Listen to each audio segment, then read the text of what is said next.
Hey everybody, it is time again for the truth about weight loss. It's Monday night. I apologize for last week. I know I didn't have one. I was actually on a plane coming back from California.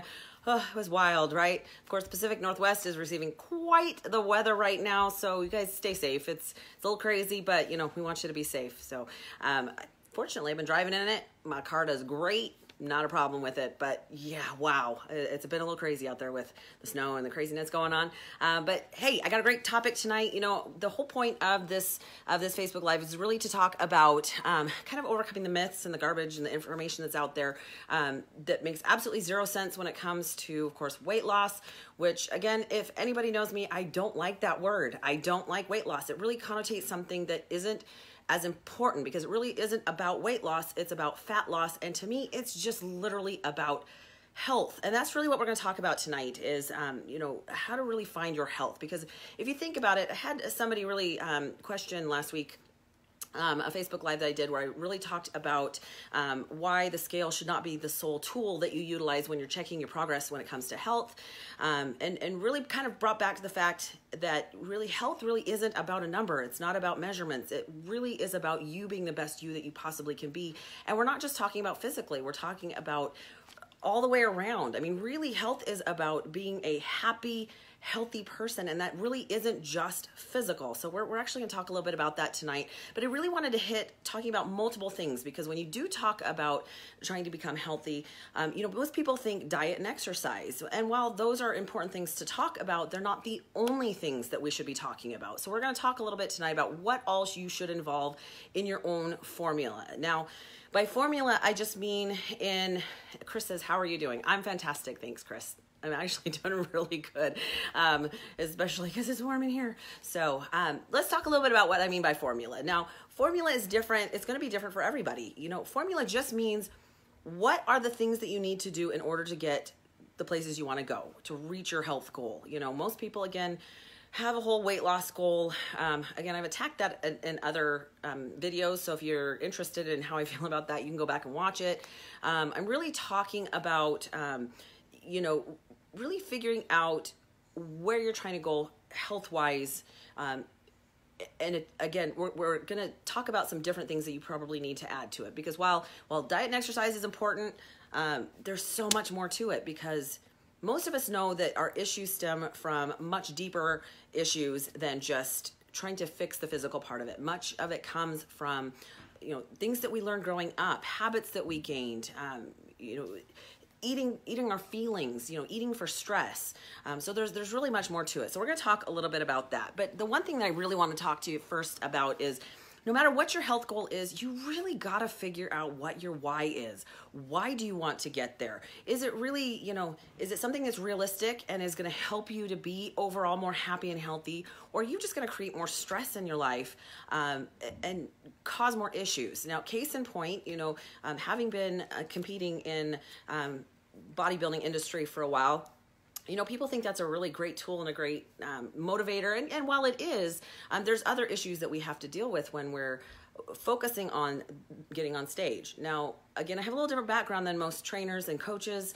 I started in a position in my late 20s, early 30s, where I was actually obese. And so having come from a background where I wasn't really happy with myself, I really struggled with self-esteem, you know, getting to the competing end of things, that isn't a solve-all. As a matter of fact, a lot of bodybuilders, you know, we have this body dysmorphia that we're always searching for the perfect physique. So, you know, in order to really be happy and healthy, that's not necessarily something that I want to continue to do for the rest of my life, because I feel like it really gives us unrealistic expectations of where we need to go. I'm really more about experiencing life in a really incredible way. You know, life as an experience, a journey, an adventure. And so again, you have to figure out why you want to get where you want to go. That to me is the most important part, because not only is that part of helping you figure out what your goal is and how to get there, but that's the biggest part of keeping you on track. So even those days that you're struggling and you're frustrated, you've got to be able to go back to your why and say, you know, why am I doing this? Well, maybe it's because your doctor told you that, you know, you're really on the edge of heart disease, or maybe you're almost a full-blown type 2 diabetic at this point, and you really got to do something about it. So again, you got to figure out what your why is, because it's got to keep you going even when things are going to be tough. Guys, it's not always going to be easy, right? And especially as humans, we really resist change. We don't like change. It's not comfortable. One of my very, very favorite quotes is that you will remain the same until the pain of remaining the same is greater than the pain of change. If you think about people who stay in abusive relationships, we always wonder why. Well, because the idea of change is so scary that it's more scary than staying in that relationship. So again, it's a very big psychology of trying to overcome some things that aren't working for you, but we have to be ready for that and not resist it. So let's talk a little bit about what all is included. And of course, honestly, when it comes to health goals, you've got to include the physical part. And it doesn't have to be crazy. It doesn't have to be painful. It doesn't have to be ridiculous. You don't have to, if you've never exercised before, it's kind of ridiculous to jump out and do CrossFit day one. Not only are you going to hurt, you might not ever go back because it's so painful, but it's not appropriate for where you're starting. So again, it's step by step. You got to take that first step, but exercise is part of it. Even if it's just get out and walk the street, which I know is really hard to do right now because it's snowing outside, but even if it's taking your dog for a walk or just parking, I know you've heard this before, park your car further from work or from the store and walk in, take more steps. You guys, get a Fitbit or a pedometer and just make it a game. If you did 3,000 steps today, see if you can do 3,050 tomorrow. Back when I first started, I wore what we called it was a body bug. Now they don't make them anymore.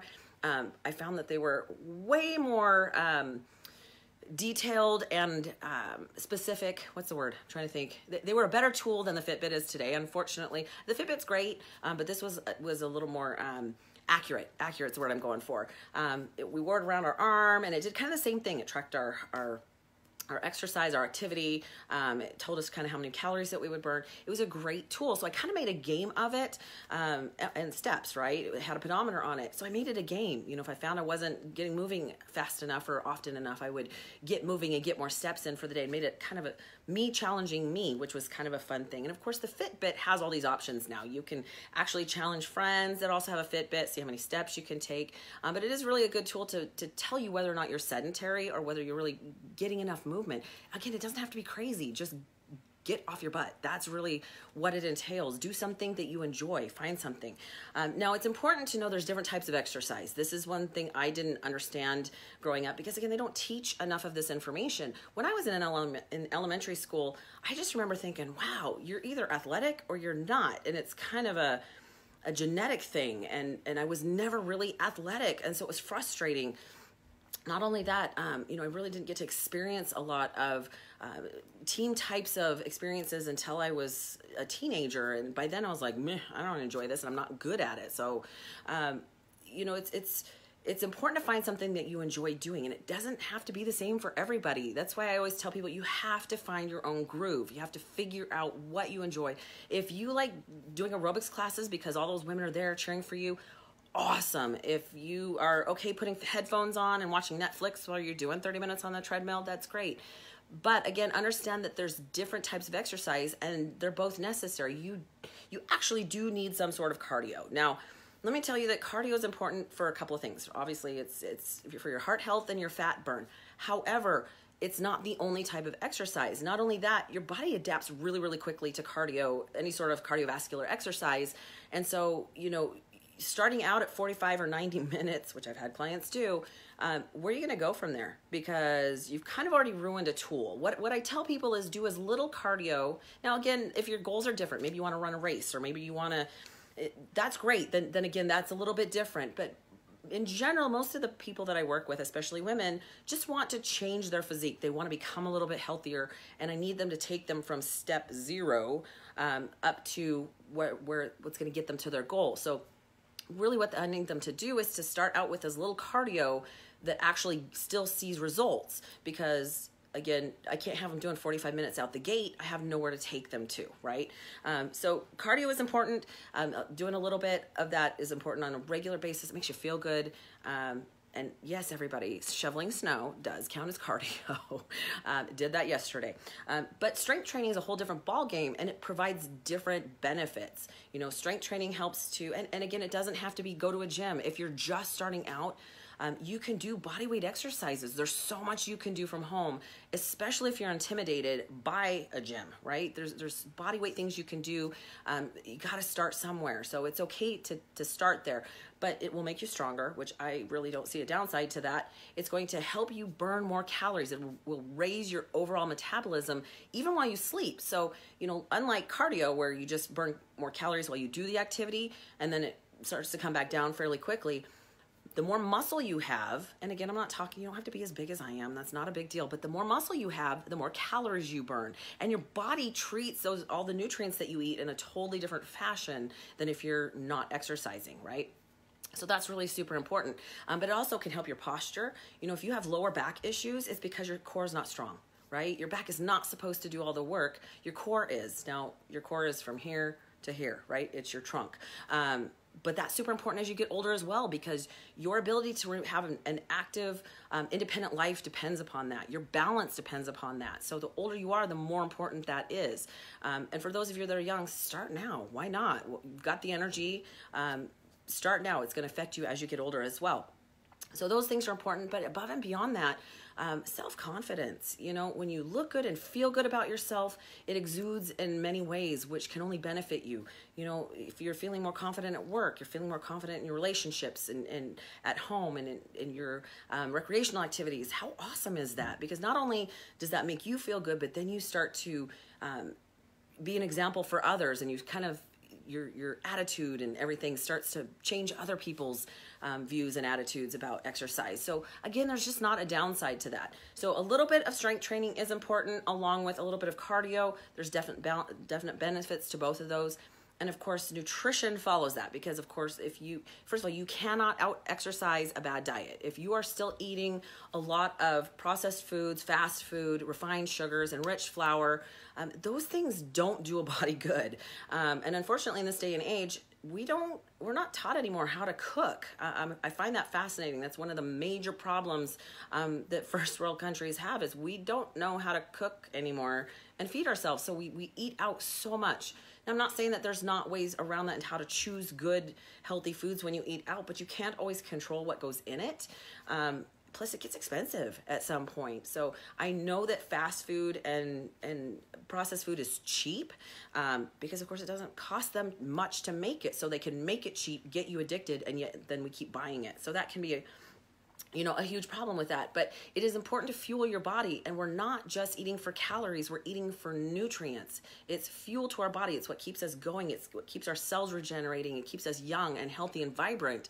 So if you're eating a lot of crappy processed food, you're not going to get the direction you want to go. You might be able to lose weight doing that, especially if you drastically reduce your calories, which if you've listened to any of my videos, I'm not a fan, because that's going to come back to bite you. But it's also not going to keep you young and healthy. It's not going to allow your body to recover and for that cell turnover, so that you can stay younger, your skin, your organs. Fast food and processed food is not going to do that for you. You've got to be able to eat nutrients versus just calories. So that is important. Okay, so above and beyond that, now again, I know everybody thinks when they think health goals and weight loss, that's what they think of. But how about your sleep? Your sleep is one of the most important things that you've got to have. Your body was designed to have to rest. And you can be doing all the other things right, but if you're not getting sleep, you're not recovering, you're not going to reach your goals, because your body needs that. A lot of people tell me when I ask them how often they do strength training or exercise, they're like, well, every day. Okay, so first of all, you got to understand that you don't grow muscle when you lift, you grow when you rest and recover. So when I am trying to put muscle on, I actually work out less. I might work out harder, but I work out less time, and I sleep, rest, recover more, because that's important. I don't think we put enough emphasis on sleep. There's so many things that can go wrong when we're not sleeping. There are things that happen when we hit that deep sleep. Your body resets. There's certain proteins that your body needs to break down that we can't do if we're not getting that sleep, and that's a lot of times where inflammation, disease comes from.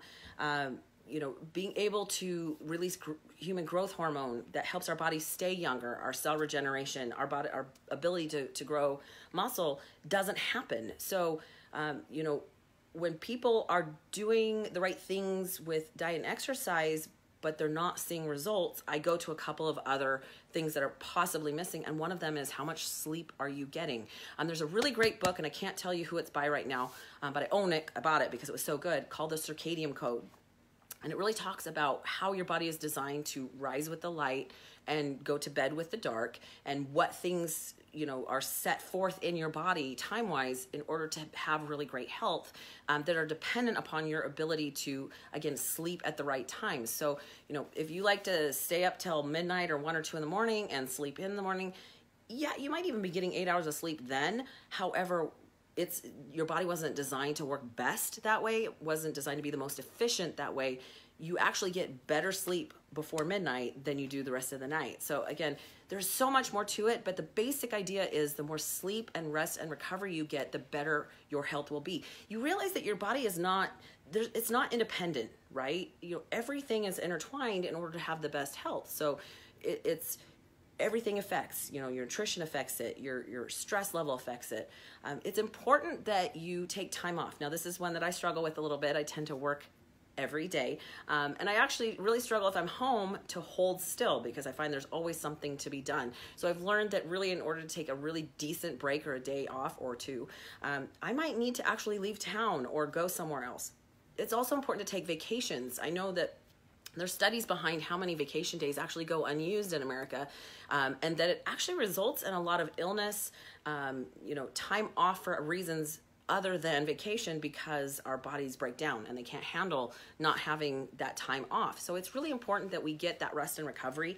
And then also we talked a little bit about stress reduction. If you are always stressed out, your body is on a heightened state of trying to deal with life. And the downside is to that is that your body doesn't do its digesting efficiently, right? Because it's kind of that fight or flight. Your body's always going stress, stress, stress. It was designed in the days of our ancestors that, if they were being chased by a wild something, to get away. And of course, that's not the stress that we currently have anymore. The stress comes in forms of tough jobs, bosses who are just maybe really mean or don't appreciate us, family situations, deaths in the family, relationships. There's a lot that happens these days. And of course, with technology, it's always in our face. And so the downside to that is we don't tend to always ever be without stress. So then our body releases that cortisol, and it really prevents our body from actually doing what it needs to do, which is to recover and to grow and digest and work efficiently. So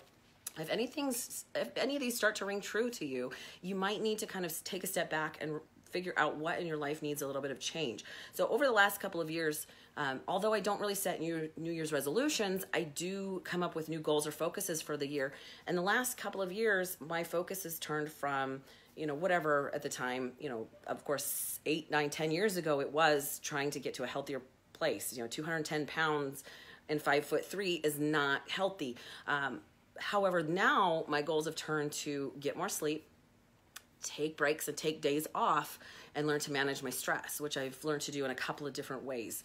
Topic for another day. But that's really important, because not only, again, will you not reach your goals if you're consistently stressed out and never taking breaks, but you will actually get sick. One of the things I found absolutely interesting is, since I've really taken a turn for a healthier lifestyle, I don't get sick. Rarely do I get sick. And if I do, I know it's because I've overdone it. I'm not getting enough sleep. I'm not, case in point, last week I went and saw a friend play hockey, stayed up a little too late that night, got up the next day and had 7 clients, plus my own workout, plus cardio, plus all the things I was doing for the day. Friday morning, I didn't wake up feeling so great. I really had to back off and think, okay, I really need to reserve time to take a break and not overdo it. So, reducing stress will really help with help avoid illness. It's going to help with the goals that you have when it comes to health, your health goals. So let's talk also, this is so important. I don't think people put enough emphasis on this as well. I know sleep is a big one, but mental and emotional health is so important, and it's so tied to your success when it comes to your health or weight loss goals.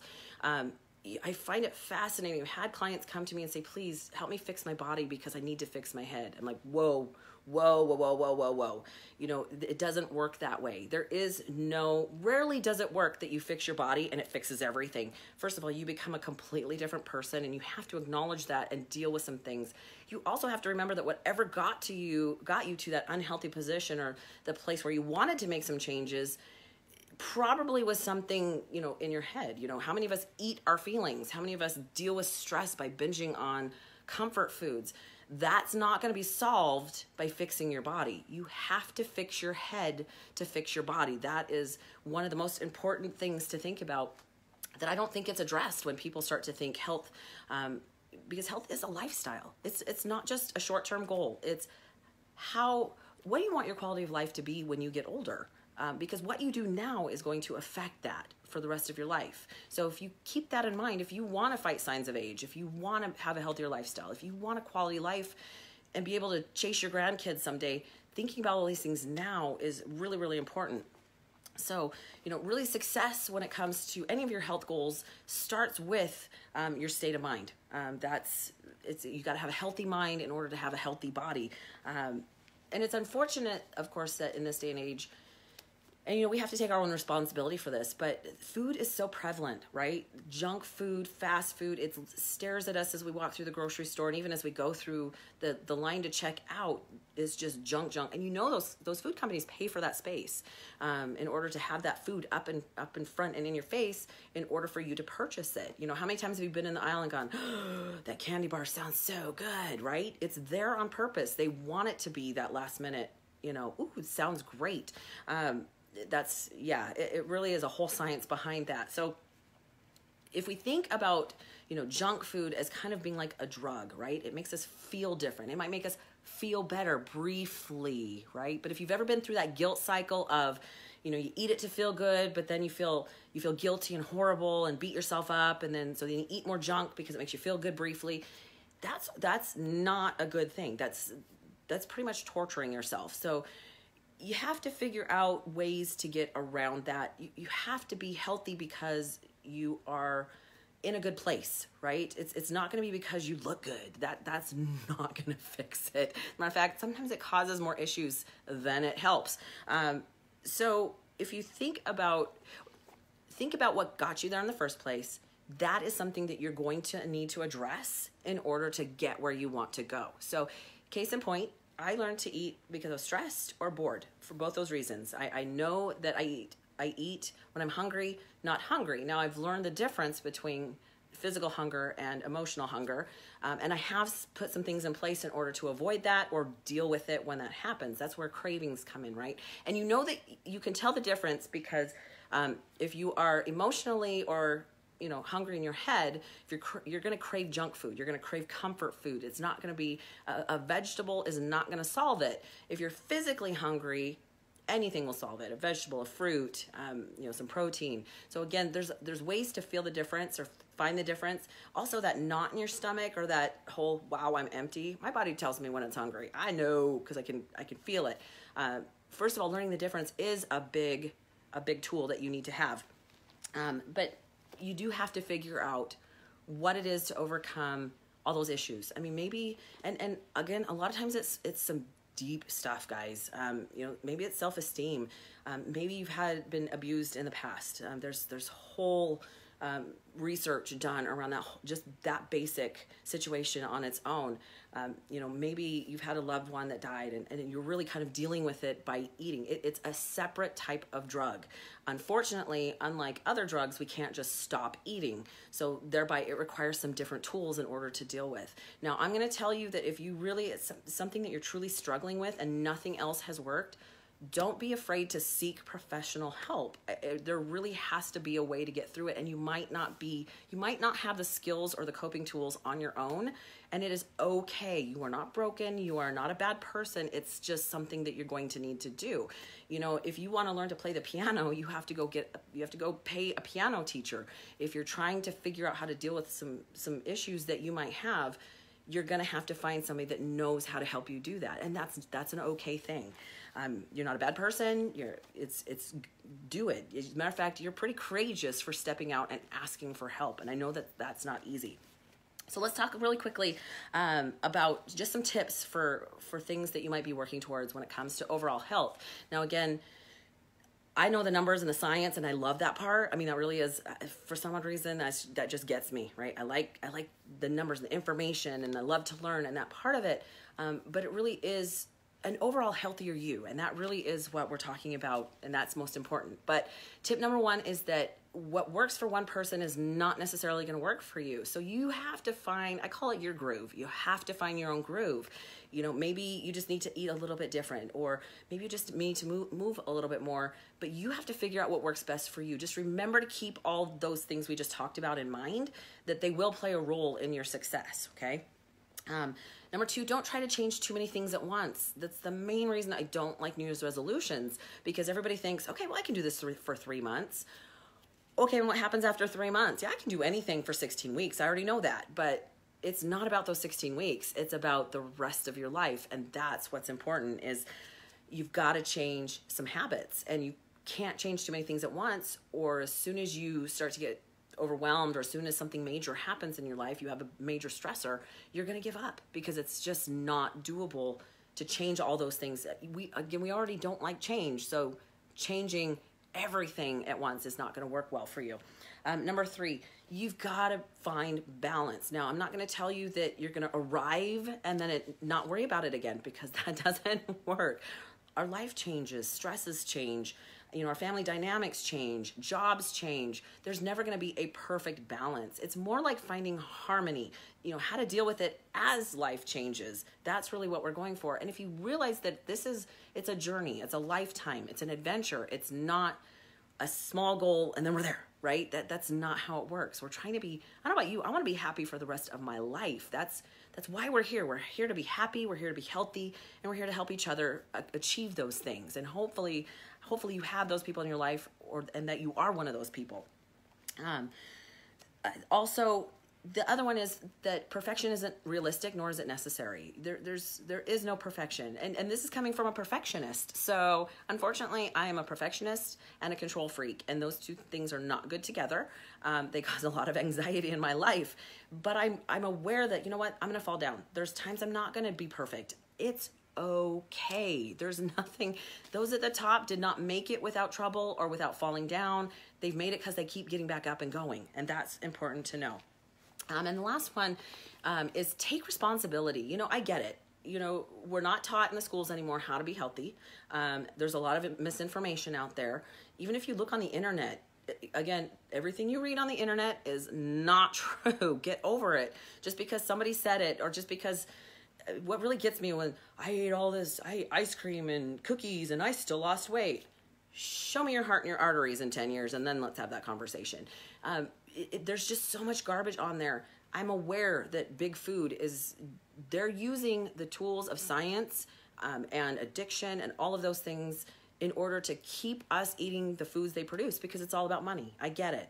I get it. So in some way, they're technically trying to deceive us. I know that Big Pharma is making up diseases so that, because of course sick people don't make money, right? So they're just going to make up stuff. Where do you think Viagra came from, guys? They're going to, healthy people have money. Healthy people need to spend that. So again, the combination of that it plays a huge role in the fact that we're not taught well. We're not taught nutrition. We're not taught to exercise. And that all of those things actually not only prevent disease, but can actually solve so many of them. Type 2 diabetes is an example. However, that does not allow us to just be the victims. We do have to take some responsibility in order to get ourselves in a healthy position. Yeah, it's going to be hard. It's going to be, guys. I mean, it's easy to eat crap. It's easy to go through McDonald's drive-thru. It's easy to drink every weekend with your buddies, but that's not going to help you reach your goals. You're going to have to find ways to overcome that. So you have a choice. We all have a choice. We can choose to be healthy, or we can choose to stay where we are. And some people do. Some people are just happy drinking beer, eating pizza every weekend, and when they have a heart attack at 50 years old, I don't know what to tell you. You know, that's a choice that people make, and we live in a country where we have every right. So that being said, it really, you've got to put that foot forward in order to get where you want to go. And of course, again, genes also play a huge role in that. But just because your genes, my genes actually say, my genetics, right? Also actually say, I'm going to be a full-blown type 2 diabetic. I'm going to have heart disease, high blood pressure, issues with cholesterol. I already know this because I know my family history when it comes to health. However, that doesn't mean I'm going to have it. I have the tools in order to circumvent that by eating well, eating the right kinds of food because quality matters, exercising. I know how to circumvent that. Just because that's in your cards and that's been the cards that you've been dealt does not mean you have to deal with that in a bad way. That means you can actually stave some of that off by making some good choices now. Again, success is all about, success with your goals is about having the right attitude, right? Because if you don't think you can do it, you can't. I mean, that's flat out how that rolls. If you think you can, you can. And if you think you can't, you're right. Environment, put yourself in the right environment. Don't bring crap home. If you go out every weekend with your buddies to drink, don't think that you're going to be able to go out with them and not drink, because adult peer pressure is a real thing. Dedication, it might feel great in the beginning. At some point, you're not going to feel like it. So you have to be dedicated. You have to know that you want it so bad that you're willing to go out in a snowstorm and lift weights. That's dedication, right? Be open to change, because that's what's going to have to happen to get you where you want to go. You're going to have to change some lifestyle habits and things you have going on. Use some common sense, guys. If it sounds too good to be true, it probably is. There is no pill. There is no loophole. There's no protein frickin' ice cream or protein cookie or protein popcorn. Dude, I could keep naming crap. That's going to get you where you want to go. It still contains sugar. It's still a processed food. There's no way around that. You've got to take basic science and use it. And it's there. It's hard to find because there's so much misinformation and so many things to try and drive you the wrong way and make you think otherwise. But it's there. And then find a good support network. Find the people that have similar goals. If you're going to the gym or going to an aerobics class, you're going to find other people with similar goals to that. Most of my friends are former clients because we all kind of started on the same path. We all are kind of working in the same realm. I have friends of all ages at this point. I don't care. So put people around you that support your goals. And it might not be the people that are closest to you and that should be most supportive of your goals. Most people want you to do well. They just don't want you to do better than they're doing. It's kind of the whole misery loves company thing. Sometimes people really try to bash on your goals and dreams. Don't allow that to happen. I allow my clients to text me 24/7 and really tell me when they're struggling, because I can't help them if I don't know. And I've probably been there. I've probably dealt with it. And so I'm your biggest fan and I'm your biggest cheerleader when it comes to whatever it is that you're trying to work on. So again, really, it's about learning to be healthy and happy. That's why we're here. So you guys, if you have any comments or questions or want you to talk about, Diana says thank you for being her biggest cheerleader. Girl, you are amazing. Like, you just are, and I love you. So of course I'm going to be your biggest cheerleader. If you have comments or questions or something that you would like to know about when it comes to the truth about weight loss, please leave a comment below, or you can message me directly. I've actually had people, message me directly after and just say, hey, just a quick question. What about this?